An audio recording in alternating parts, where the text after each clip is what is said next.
O processo eleitoral americano é grande e composto por várias etapas. A votação desse ano vai ser a eleição presidencial dos Estados Unidos de número 60. Muito diferente daqui no Brasil, as eleições americanas são um pouco complexas de entender. E principalmente nesse período, se ouve falar muito de colégios eleitorais, delegados e primárias, por exemplo. Mas o que são e o que representam esses nomes? A gente vai te explicar como tudo isso funciona, desde a candidatura dos políticos até o momento em que um deles é eleito novo presidente dos Estados Unidos. O caminho até a votação final começa oficialmente com as famosas primárias. Primeiro de tudo, nós precisamos saber que lá existem dois partidos mais populares, o Democrata e o Republicano. Esse sistema é chamado de bipartidário. Até existem outros partidos, mas não se ouve falar muito deles justamente por não serem tão expressivos. Eu realmente acho que agora é hora de todos no nosso país de se unir. A escolha é clara. A campanha de Donald Trump é sobre ele, não sobre a América, não sobre você. As primárias servem para definir os candidatos desses dois partidos. Com os democratas está Joe Biden, atual presidente que concorre à reeleição, o que o torna o candidato titular. Os titulares raramente enfrentam concorrência, mas mesmo assim, existem alguns democratas que o desafiaram nas primárias do partido. Eu conversei com o professor e diretor do programa Assuntos Legislativos da Universidade George Washington dos Estados Unidos para nos ajudar nesse quebra-cabeça. Compete in general elections? O que estamos vendo agora, durante essa temporada das primárias, uma vez que um democrata é chefe da Casa Branca, é que os republicanos estão debatendo um com o outro para mostrar aos eleitores de todos esses estados quem eles são, para que eles possam então conseguir mais votos. Mas uma vez que essas primárias acabam, depois das convenções, e temos oficialmente um nome republicano e democrata, nós vamos para a temporada das eleições gerais. E é aí que a gente vai ver o presidente atual, Joe Biden, enfrentar quem for nomeado oficialmente republicano, provavelmente Donald Trump de novo. No dia 15 de janeiro, por exemplo, os republicanos, partido do Donald Trump, fizeram as primeiras votações no estado de Iowa e o ex-presidente venceu com folga as primeiras prévias na disputa pela Casa Branca.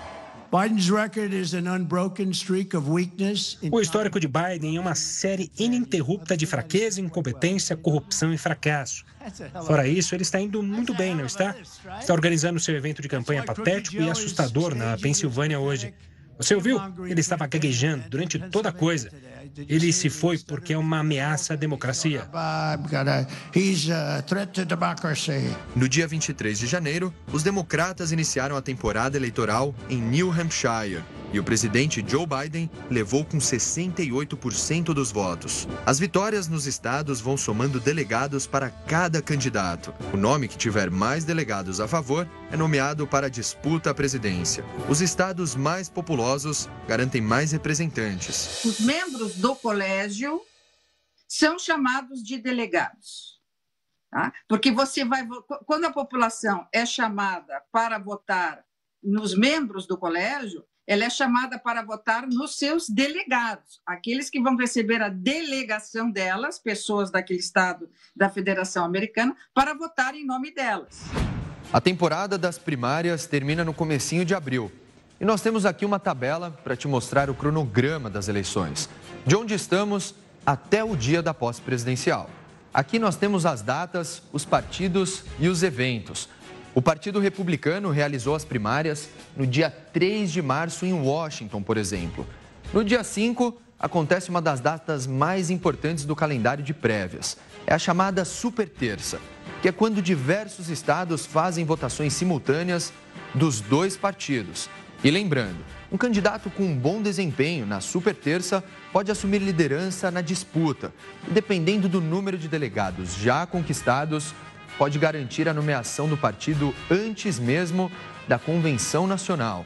O último dia das primárias é no dia 6 de abril e os democratas precisarão ganhar mais votos ainda no Alasca, Havaí e Dakota do Norte.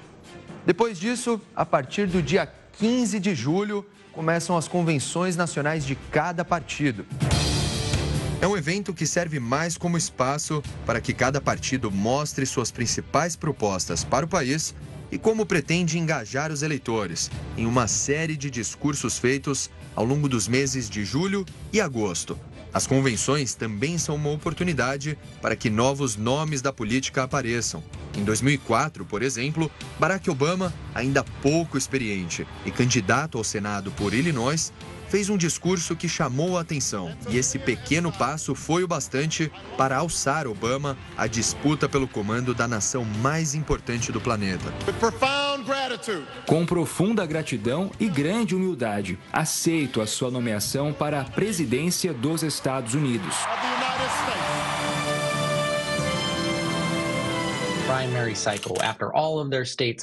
Uma convenção é o fim do ciclo primário.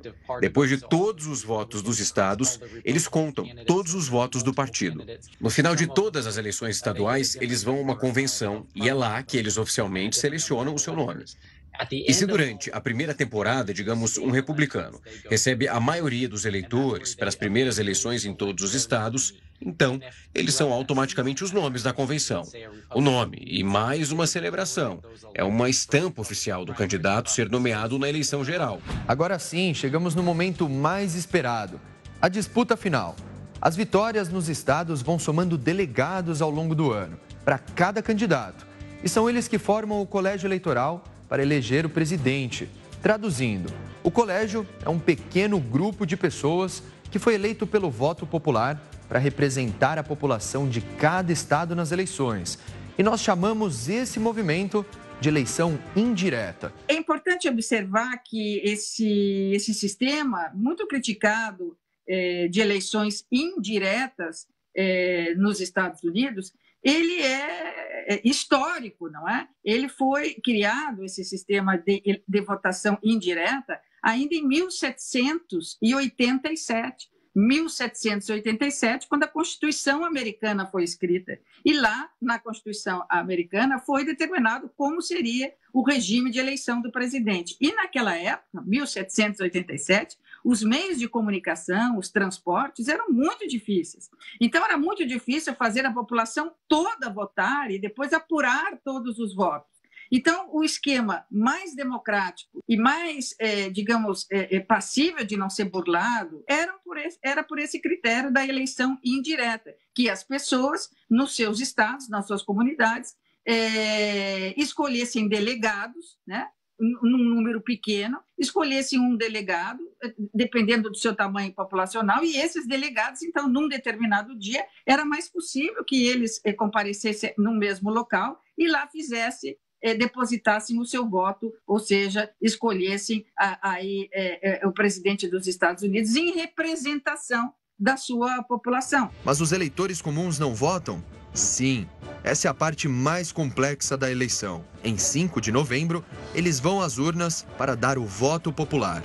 Normalmente, os delegados seguem o voto popular, mas já aconteceu deles votarem diferentemente da grande massa. Ao todo, são 538 delegados. Para ser eleito presidente, é preciso obter ao menos 270 votos deles. A eleição presidencial americana é organizada pelos 50 estados.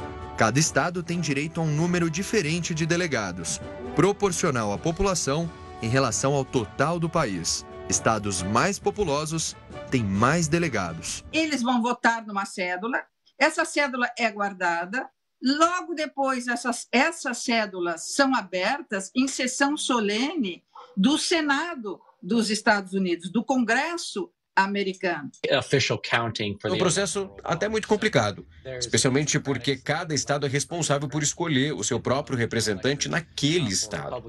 Então, se um democrata ganha em um determinado lugar, ele recebe todos os delegados daquele estado. E aí você soma todos os delegados que ganharam em cada um desses locais, em cada uma das convenções, e temos o vencedor. Então, já deu para ver que o objetivo não é ganhar mais votos da população no geral, e sim conseguir vitória e apoio dos delegados em estados maiores, com mais colégios eleitorais, ou seja, de maior peso. Eu vou te dar um exemplo para ficar ainda mais fácil. Nas eleições de 2016, Trump teve quase 3 milhões de votos populares a menos que Hillary Clinton, do Partido Democrata.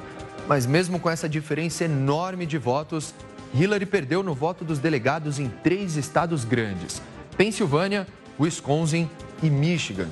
Trump ficou então com 306 delegados contra 232 dela. E foi assim que o ex-presidente levou a melhor. Já em 2020, aconteceu uma outra situação interessante. Joe Biden foi eleito presidente contra Donald Trump.